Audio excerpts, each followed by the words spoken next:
Introducing you to people across North Carolina and around the world who put their Catholic faith into action. This is FaithWorks on Catholic 540 AM Divine Mercy Radio. Now, here's your host for FaithWorks, Ellen White. Hello, everyone, and welcome to another edition of FaithWorks on Divine Mercy Radio.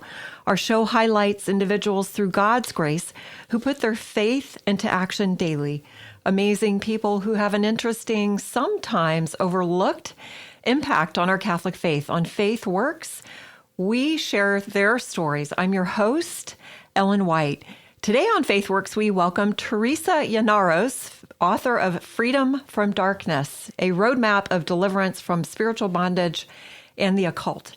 Once involved in the New Age, Teresa now exposes its hidden dangers and helps others find true freedom in Christ. Her book offers powerful insights into spiritual warfare, the sacraments, and breaking free from occult influences. Teresa, welcome to the show. We're so grateful to have you today. Thank you so much, Ellen, for having me on. I'm really looking forward to our conversation today. I am as well. What I'd like to do is start with just a brief introduction and some background on your own story, and then we'll get into exposing the occult and false spirituality. We'll touch on spiritual warfare and breaking free, and then testimonies and real-life stories, helping loved ones, and then final thoughts and some book information for those that I know will want to pick up this amazing book. So thank you for being with us. You've shared that your work is more than just a warning. It's a ministry of compassion for those caught up in or wounded by the occult. Can you start by sharing a bit of your background and how your own journey led to writing Freedom from Darkness, Teresa? Absolutely. So I was raised Roman Catholic, very strong Roman Catholic family. Okay. And where my story starts to go sideways, and I think that what I've learned across the years is that this is actually pretty common, unfortunately, in America. When I went to college, that was where I started to get confused about the Catholic Church. The classes that I was taking, the professors were actually attempting to teach the Bible. These were not theology classes. This was not a Christian college. It was a secular university. And they were introducing all kinds of postmodern beliefs and distortions about the Bible. And I was really starting to get confused in college because, when you're that age, I was 16 years old, you're impressionable and you see these people with PhDs and you think they've got really important things to say, because they do in some regards. But, when they're trying to teach the Bible and they shouldn't be doing that, that's where I started to get confused. And so I carried the Roman Catholic Catechism and the Bible home to my parents, and I sat down with them, and I had my stack of books on the other side, and I was just like, I'm just so confused. Can you guys help me? And they're trying to minister, but I think for me, at the impressionable age I was pretty stubborn and confused, and I let into that confusion. And I believed, and this was because I was also really into a lot of conspiracy media, I believed that the Catholic Church was an institution just to manipulate and control people. And so that was where my first kind of distortion lied. And that was the refusal of submission to authority. And so I think because of my kind of lo-fi understanding of all of that, I, just walked away. And so I considered myself at that time spiritual, but not religious. Oh my gosh, so many people can relate to that phrase, spiritual but not religious. So at what point did you begin to see, so take us from this experience and where you are, and you're really confused and you're starting to really believe what these university professors planted, and your own, I guess, research, and disregarding what your parents were trying to help you understand, and your refusal to submit or to understand what submission to church authority is. Walk us through that. And then... So I went... So I went off into the hinterlands of the world, right? So I graduate from college, I get my big girl job, and I'm just kind of doing my thing, And at that point, I believed in God, and I considered myself Christian, but I did not trust in church. So I didn't go to church. So I was not practicing the faith. I was not, I think at that point, I believed in the sacraments, but I think that my understanding of it was like, I was just uncertain of being able to trust in humans around it, all these things. And so for about 5 or 6 years, I just kind of like really wasn't focusing much on religion at all whatsoever, organized religion. And then I started to meet some people who were into New Age kind of things. And so this sort of started with kind of the distrust of history. I'm sure you've heard of ancient aliens. And so this whole like conspiracy media thing started to get really popular. I mean, it started to get popular probably really for the millennial generation and below around 9/11. But then it kind of carried forth from that into lots more government conspiracy material online and in documentaries and movies and things like that. And so it was already gaining a lot of popularity. And so in that was this distrust of history. So you get into like alternative history, and then you get into the science aspects of like quantum physics. And so it really starts to pull you into this sort of universalist idea of like God being just this substance, and it takes it out of the realm of God as person. And so I start to go, well, what is all this information? And so I start to kind of read it and learn more. And then a person that I was around was like, well, let's like do these past life regression things. My dad at that point had given me a book on reincarnation because he was getting into some of this stuff too, but he's out of it now. But so he gives me this book. Yeah. He gives me this book on reincarnation, and I start to read it and start to try to understand like what this whole reincarnation thing is. And so this person that I was with at the time tries to actually go on YouTube and do a past life regression, which is essentially like going into a meditative state and trying to be guided through having some sort of experience of a quote unquote past life. And when he did this, and I was present for this, I believe this was when that first door to the demonic really started to open up, because I didn't know this at the time. Little did I know, these are occult practices. And when you go into performing these acts, you're actually inviting power, knowledge, all those things from dark power sources. This is Satan's power that he has on the planet for the time being. And I didn't understand these forces that I was starting to fraternize with. I didn't understand it. And so things started to get kind of deeper and darker because I started to see things started to start, like, in my opinion, working. And this is how I teach these things now, like understanding kind of these mechanisms for like why the occult draws people in. But it always starts with curiosity. Yes. And then I got into tarot cards, and I got into channeling and those sorts of things. Ended up writing a book about all these things. This was about, 8 years ago now. And then started actually touring with New Agers. And so I got really deep into those belief systems. Having a degree in journalism, I was doing a lot of interviewing and things like that, trying to understand what was really going on. And after about 1.5 years of being really deep into the media side and into those communities, that was when God revealed to me the darkness in all of these practices. How did that happen? What point did you begin to see the real dangers of it, and how did that realization draw you deeper into your faith? Yeah, so this is kind of the $1 million question, right? Like in my research of not only going through this myself, but helping other people out of these things, I call this a gig is up moment. I've coined it because there's this moment of this aha moment, this eureka, this, oh my goodness, what is happening? I call it a worldview destabilization, because on one side, a person who is Christian, or maybe not even Christian, but they start out somewhere before they get into the occult, something will snap them and cause their worldview to destabilize toward getting interested more and more into the occult. Then on the other side of that, you have something that occurs that marks that destabilization of that occult worldview. And this happens in a lot of different ways. What happened for me, this is the way I sort of describe it. It was kind of like, when you are into the New Age and the occult, all these belief systems are very conflicting. They don't reconcile because they're built on the shifting sands of the earth, like worldly philosophies or occult philosophies. And so it's all disjointed, really. They conflict with one another. Whereas when you look at the rock of Christ, it's solid, it's a firm foundation, right?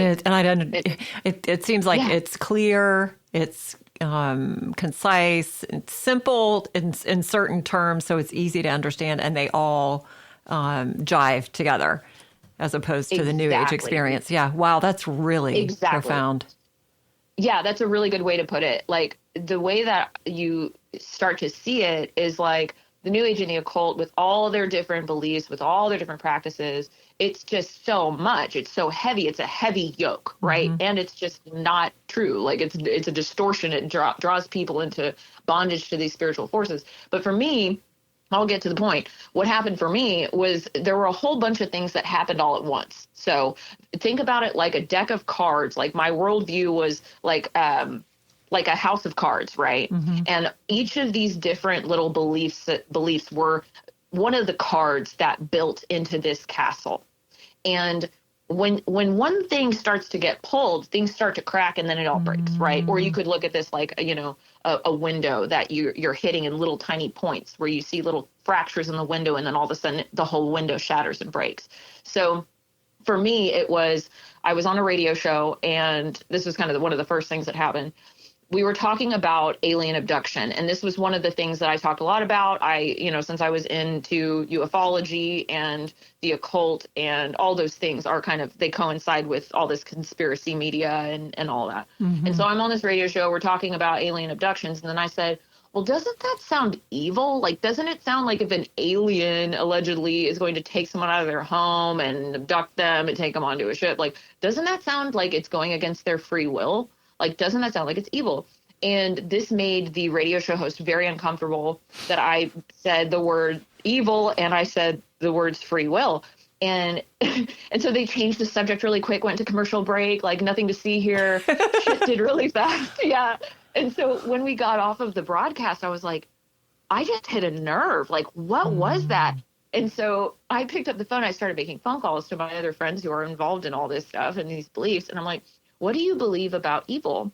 And I started to hear some really interesting answers. And what I learned was that a lot of these people either didn't believe in evil, or they believed in some form of like relative evil, and it was always shifting, and morality was always shifting. The target of that was always shifting. Like, there was nothing that was solid in anything that anyone was answering. And I'm like, but I actually believe in objective truth.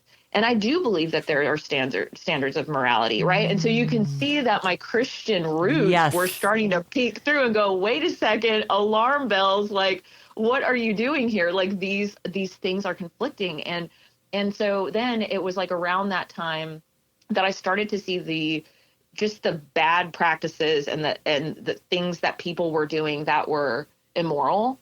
And then I started to look at the whole spiritual thing, because I was channeling at the time. I was having all these visions and these experiences and gaining access to this information that I didn't know where it was coming from. And then I thought, what if this is all evil? And that was the moment. It was that phrase, what if this is all evil? Boom. It was like the truth hit me like a ton of bricks. These things that I didn't know what they were started manifesting as actual demons standing in my room, start bruising me on the body, which, us in Catholic land, we refer to this as demonic vexation. And that was when I grabbed my Bible for the first time in a few years. And I just prayed, Lord, please show me what you need to show me. And I opened it up to 2 Thessalonians chapter 2, and I started reading about the man of lawlessness and the wickedness of the people who just continued to lean in and refuse to love the truth and so be saved. And so they're given over to this delusion. And it hit me like a ton of bricks. And I hit the weight of my sin hit me. I realized that I had been doing these things that were actually deplorable to God, and they were choosing against him and what plan he had for me. And that was on me. And I felt terrible. I felt off. I felt like I was in outer space, and I just cried out into my room. I said, God, save me. And the power of God entered the room and pushed all the demons out. I could feel it. And it was like God had, in his sovereign power, decided to answer my prayer. And he just started to show me what to do, and he started to deliver me. And it was a very long process, but that was the moment. That was my gig is up moment. Wow. What if all of this is evil? That's fantastic, Teresa. So was there a similar event or experience that made it clear to you that God was calling you to help others escape these spiritual traps? Once you worked your way through that, I'm sure, like you said, it took some time, but what happened that helped you to recognize that you could help other people that were experiencing the same thing? Yeah, I love that question. It was like, the deliverance process was long. And, I think a lot of people getting out of these belief systems, they don't want to hear that, because in the New Age, in the occult, even any of these worldly philosophies, everybody's looking for that quick fix, easy answer. And that's exactly what gets people into the New Age and the occult in the first place, is usually that predisposition. And because witchcraft feels like it's something you can actually have control over, right? But it's a distortion. So anyway, what basically happened for me was I ended up going into, after leaving the cult, I didn't know I was in a cult until I left it. And then I started to learn about cults, because I started to learn, like, with what was happening to me with, the stalking and all of that. Like, I actually had to go into hiding for a while. And so I moved across the country and I went into hiding, and I, completely left the internet and everything. And in that time, I was around Christians, very strong Christians, who were helping me to reform my worldview and to really understand the deeper aspects of Christian theology, because I had so many beliefs that were so distorted that I was just really confused. And so I had to take that time to really, like, detangle what I had gotten myself wrapped up in from a belief standpoint. And then also getting really deeply into Romans and, the Gospels and all of this, and just really immersing myself. And there was a point, maybe 6 months after the initial gig was up, where I was praying to Jesus to save me. And he came into my life in such a huge way. Like, I had this radical experience on a hilltop where I felt his presence, and I hit my knees and then my face. I felt everything in the world crying out in worship of Jesus. And it was like I felt thousands of pounds of chains lift off of me. And I just started weeping. And after that moment, it's like my range of emotions are so much wider. I feel like I went from black and white to full blown color. And now I think I was given then the gift of intercession, where I started to see, like, just the places in this world where people are in so much pain. Yes. And, we all are in pain and need Jesus. But what I started to see was, like, certain demographics that were just really, like, sometimes these things would fall on my heart, and I would just pray, and I would pray, and I would pray. And I think this was part of my deliverance process too, is the Lord slowly but surely showing me, his call for me to help the body of Christ. And so I eventually went to seminary, actually at a Southern Baptist seminary, for a couple of years. And then when I got into the deeper aspects there and realized that they didn't believe in the sacraments, that was when I went, oh, wait a second, but I do believe in the sacraments. And so I left that seminary, went through Anglican land, what I call Anglican land, was there for a little bit. And then I landed back in, in the Roman Catholic Church after going through my process. I say I took the scenic route back home, but I had to get theologically grounded and sound. And then God called me to start helping other people. And it was actually when I was in the Anglican Church that began. But I actually launched an academy to help women get out of the occult. When I started making content online, that was when I started to learn that there were actually people from all over the world, many, many people that were being destroyed by these beliefs and practices, and were actually experiencing things that I had experienced, and they needed help to get out of it. And so I helped them through what I had been through. I walked them through what I went through, and I taught them theology and, prayer and all of these things, and very specific education, handling the very specific New Age and occult distortion. I have so many questions just based on your own experience, and I want to kind of move this forward and talk about, exposing the occult and false spirituality, and then getting into spiritual warfare and breaking free.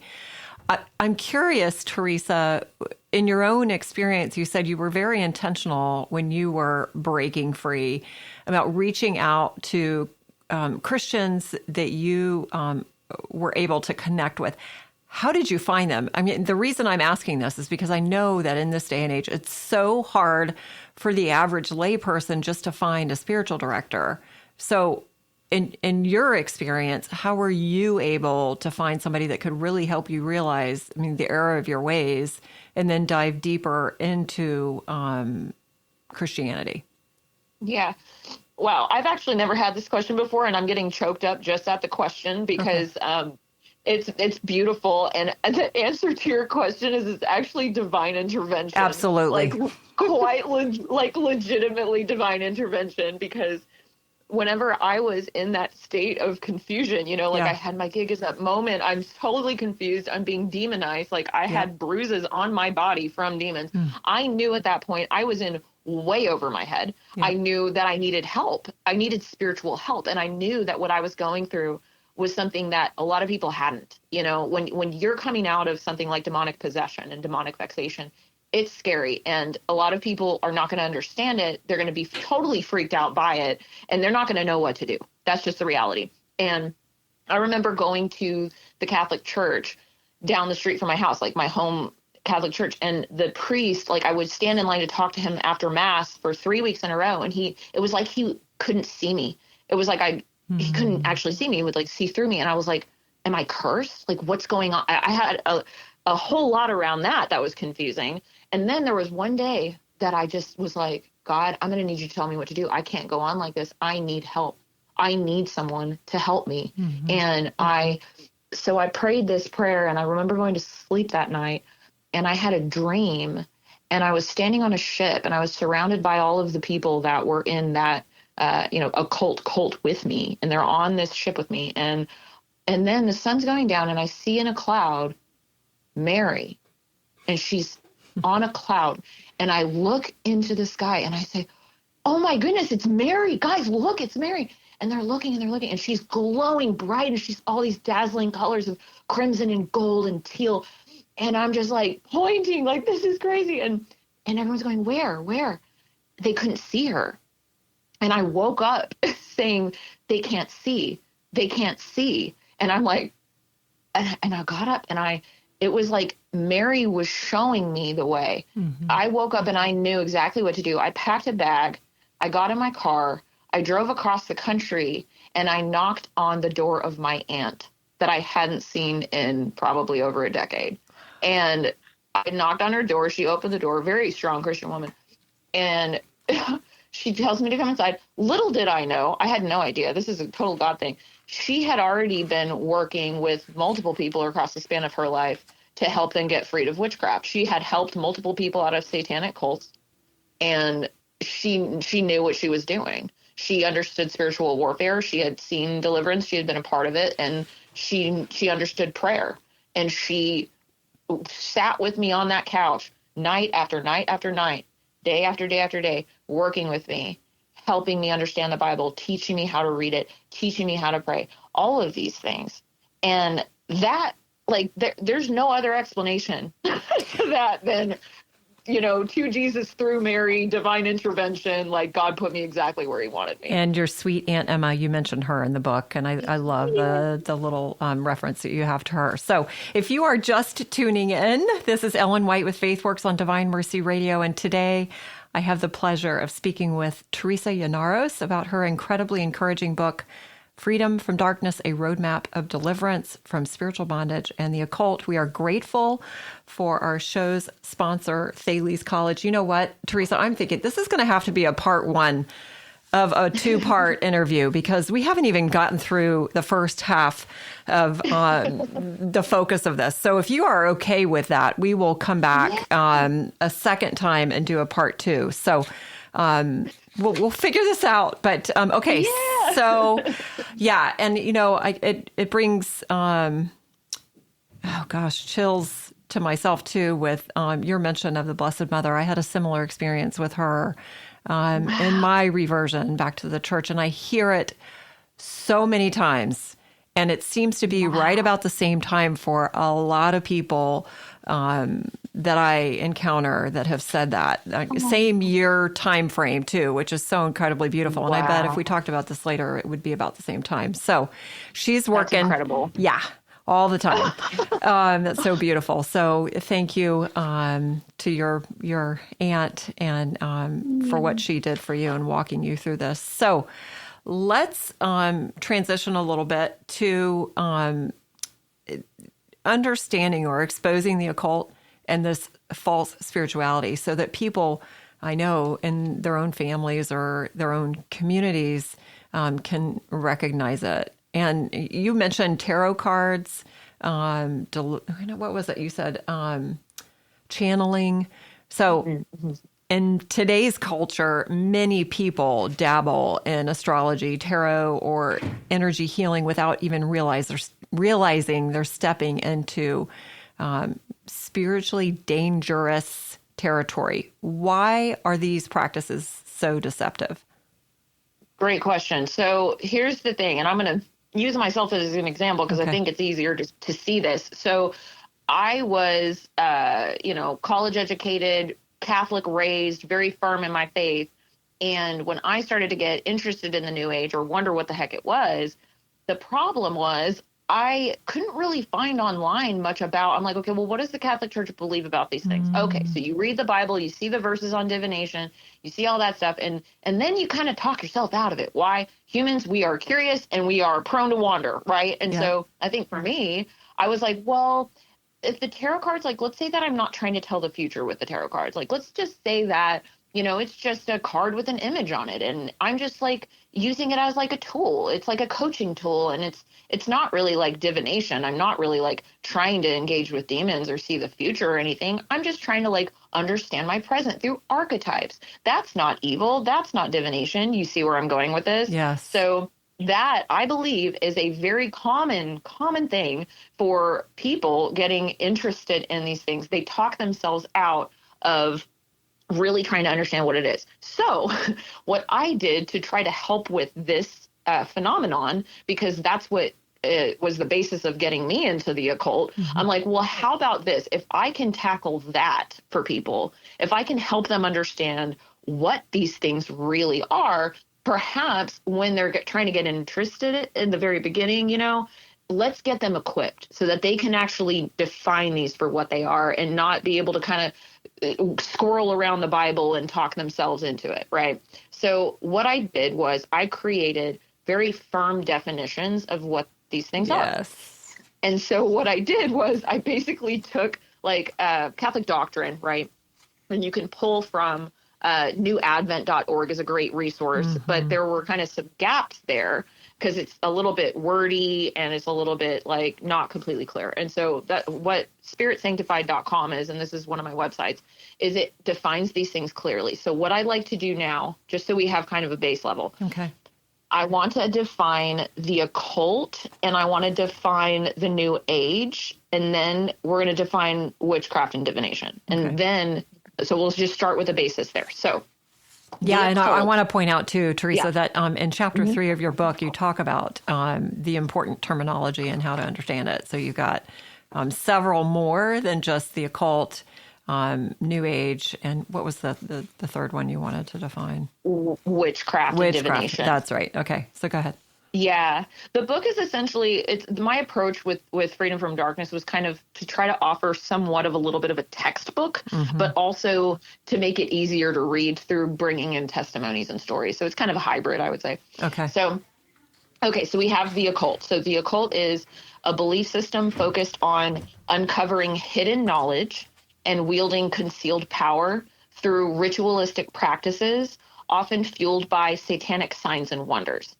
What does the occult include? Okay, it includes both the light occult, which is what I call the shiny veneer or the deceptive surface level allure, and the dark occult, which is the hidden sinister reality. So overall, we're looking at the occult being a belief system focused on uncovering hidden knowledge and wielding concealed power through ritual.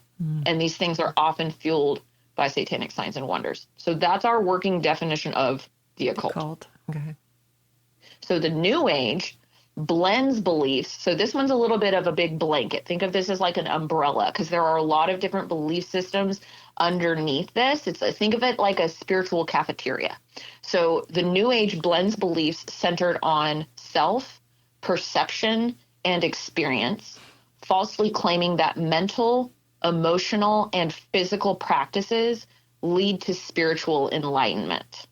It promotes human evolution toward enhanced abilities without acknowledging a personal God, and is fundamentally rooted in pride and self-deification, which violates the first commandment. Right. So if like anyone asks you, like, okay, well, what is the New Age? Because it's like a whole lot of different things. Okay, well, here's a trick or a tip for you, for anyone. If you look at what they believe or what they're doing, so a belief or a practice, and it claims that mental, emotional, and or physical practices are somehow spiritual, they're conflating mental, emotional, or physical with the spiritual, that's where you're in that murky red flag zone.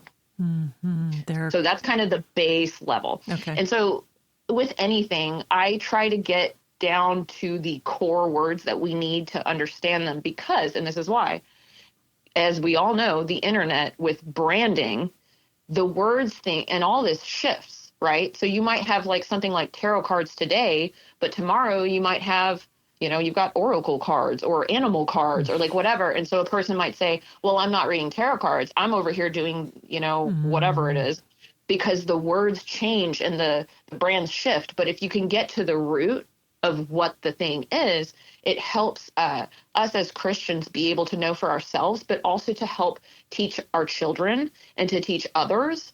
Okay, this is how you can actually recognize something that is occult in nature or New Age. Well, and I think that you're really touching on why there's this huge divide between your own experience growing up as a child in a Roman Catholic home with parents that really taught the faith, and then growing up and being confused because the parents, this is hard for me as a woman in my mid-50s to understand, and I am a mother of 3 children, and and they're being exposed to this and inundated in this day in and day out. So, I love that. New Age beliefs promote the lie that mental, emotional, and physical practices are actually spiritual, promote the lie, are actually spiritual and lead to spiritual advancement, enlightenment, or achieving a higher vibrational state. My goodness. Exactly. Gracious. Yeah, like think about it like this. It's like anything in the New Age and the occult, and you're totally right. You're hitting the nail on the head. Like people are so inundated with this stuff online. It is crazy. It's like when you look at these things and they try to tell you that they're spiritual, they spiritualize it. We know as Christians that the only way to be quote unquote spiritual, the only true spirituality is through the blood of Christ and is through receiving the Holy Spirit to be sanctified. Sanctification is the process. It's the impartation on our souls as we get closer and closer to the face of Jesus, as we get closer to that, right? But on the flip side, when you look at the lie of the New Age and the occult, what are they teaching? I call it false sanctification. It's a reversing. It's a reversal. It's trying to circumnavigate the blood of Christ and say, I can somehow achieve spiritual growth without submitting to the headship of Jesus. It's like it doesn't work. Eve in the garden. Pride. Exactly. Or the golden calf, right? All of these things are really the golden calf. That's fascinating. Okay, so obviously, go ahead. Yeah. So, okay, I'm going to give one more tip here that I think will be useful, and then we'll call it a day on definitions because we could go on and on. But this is, I think, probably the most important definition of all, because this one is really helpful when you're trying to teach children or friends, just anyone, about like how to recognize the bad stuff. You know what I'm saying? So we're going to talk for a second about witchcraft. So what is witchcraft? Okay. It's the attempt to control, manipulate, or generate a desired result by means of one or two things. They can be together or separate. Invocation, which means to call something in, or evocation, which means to call forth, of demonic spirits. And this doesn't matter if you know it or not. So this is whether knowingly or unknowingly, plus ritualistic practice. And so this definition, which I created an actual formula here so that there's no confusion, that a person can go, okay, is this witchcraft? All right, let's look at this formula. Does it fit the formula? Okay, are you trying to control something or generate a desired result, right? This would include tarot cards. Mm-hmm. And by means of calling something in or calling something forth. And are you doing some kind of ritualistic practice with it, right? So that's witchcraft. So by that definition, we could get in the weeds on tarot, but tarot is a good example of this because it's a physical object. You're doing a physical action. You're attempting to generate a desired result, which is you're trying to understand your past, present, or future, but with the attempt to do this by putting a card down. Mm-hmm. And there's always an interpretation that comes into play here. And I get really deep on this concept of, us in a fallen state because of sin and us leaning on our human understanding for things. That's not divine. That's not from God. So any of these practices, it's idolatry because we're elevating the human mind that somehow we can receive divine guidance. We can evoke or invoke divine wisdom from the action of our own interpretation. Mm-hmm. And that's faulty. It's by definition, inadequate means. And that's the Catholic definition, brings in that term inadequate means. And that was an aha moment for me when I was developing my definitions. It was like, well, what is inadequate? Well, it's inadequate because we are looking to ourselves for the divine guidance, and that's inadequate. My gosh, there's so much to digest here. Okay, so we've got an understanding of these terms now, and say that we want to help a family member or a friend that we know is dabbling in that. Oh, it's not doing any harm. I just want to know if this next job that I'm pursuing is going to be right for me.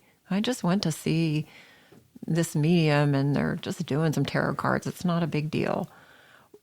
What would your response be, Teresa, to someone like this and saying, actually it is, and this is why, right, and this is what I want you to do? Right. So this is an interesting question because there's a lot wrapped up in this. So I say with any of this ministry that I do, it always comes down to one word: worldview.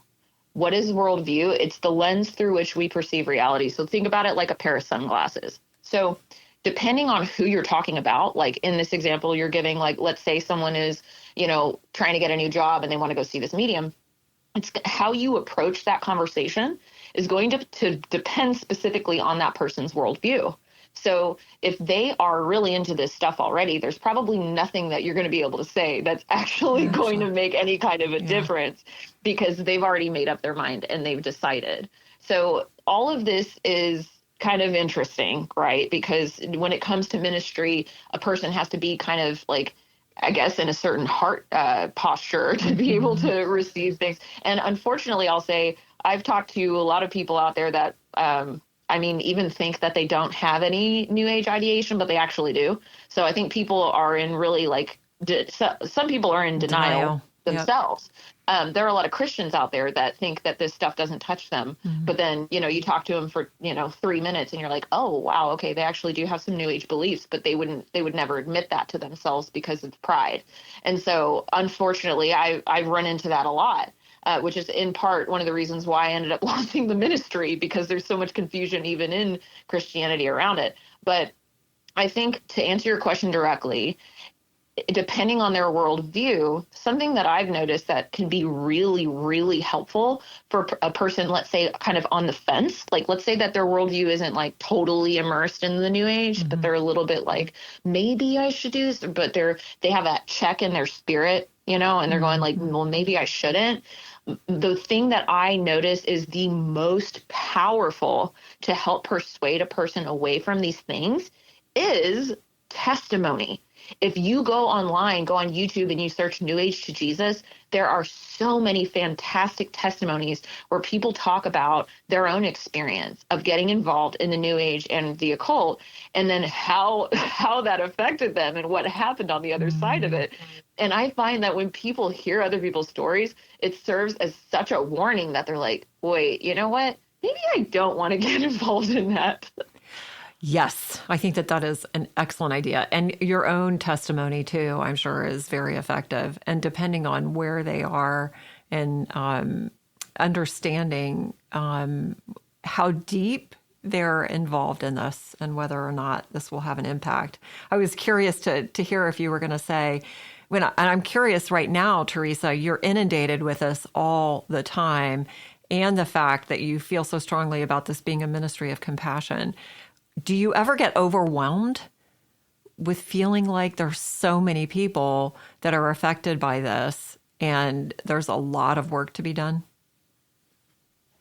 Yeah, I mean, I definitely get overwhelmed. But I think that like part of this for me and my experience with the ministry is like really letting God lead, like taking that, like, because of the long road out of it for me and just the deliverance journey and then the ministry journey. I mean, the ministry journey is a wild journey all in itself. I could write a whole book just about that part, but it's a whole lot of submission and trust and faith, because it's like God, he has a master plan for every single person, and it looks different. Like I can lead to water, right? I can offer everything that I possibly can. But even if a person doesn't drink at that moment, like that's okay to me, because I'm like, God, it's in God's hands, and God knows the hearts and he knows what he's doing with people. And the Holy Spirit moves as the Holy Spirit moves, and it's like,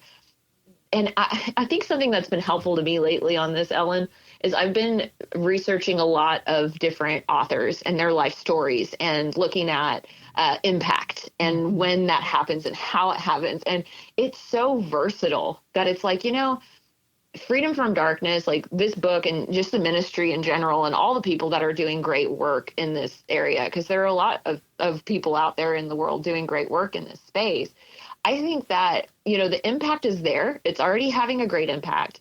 But I think that we're going to continue to see that grow as like more people are. I mean, it's billions and billions of views on TikTok of witchcraft. Like people are learning it in droves now. And it's been so normalized that you go to any store and you can find, if you have eyes to see, you can absolutely start picking out, oh, okay, yeah, that's invocation. That's evocation. Oh, that's witchcraft. Like once you have those definitions under your belt, you're like, you see it everywhere. And that's just the world we live in right now. And it's because of the pride in society and all of those things. But God is moving and it's on him to do it. And he's doing it. And not quite for us to understand, I think. Yeah, that's such a good point. I love that you said, you're submitting to him.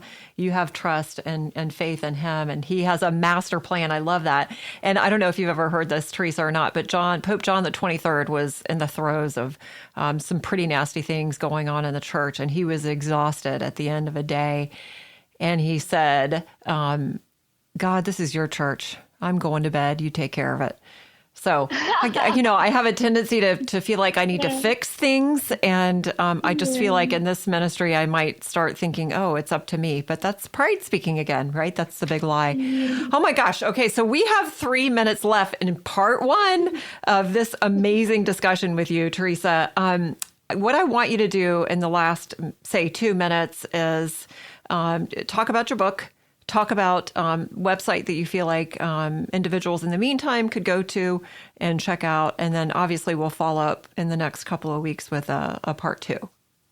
Yeah. Okay. So the core of Freedom from Darkness is I discovered after interviewing with and working with people from all over the world as they're getting out and desiring to get out of the New Age and occult, was that there was actually a pattern in their stories. As I dug into their testimonies and I started to understand, like, what was it that got them into the occult? What did their upbringing look like? What got them to that point where they were submitting to Jesus to get out of it?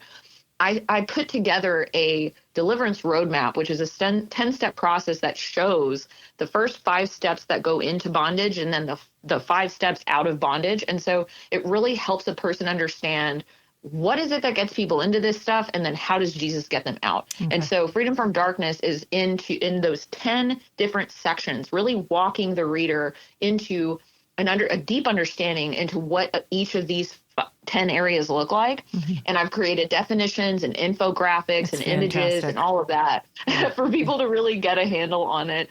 And it's also a reference material so people can understand what are the cultural traps that get people into this stuff.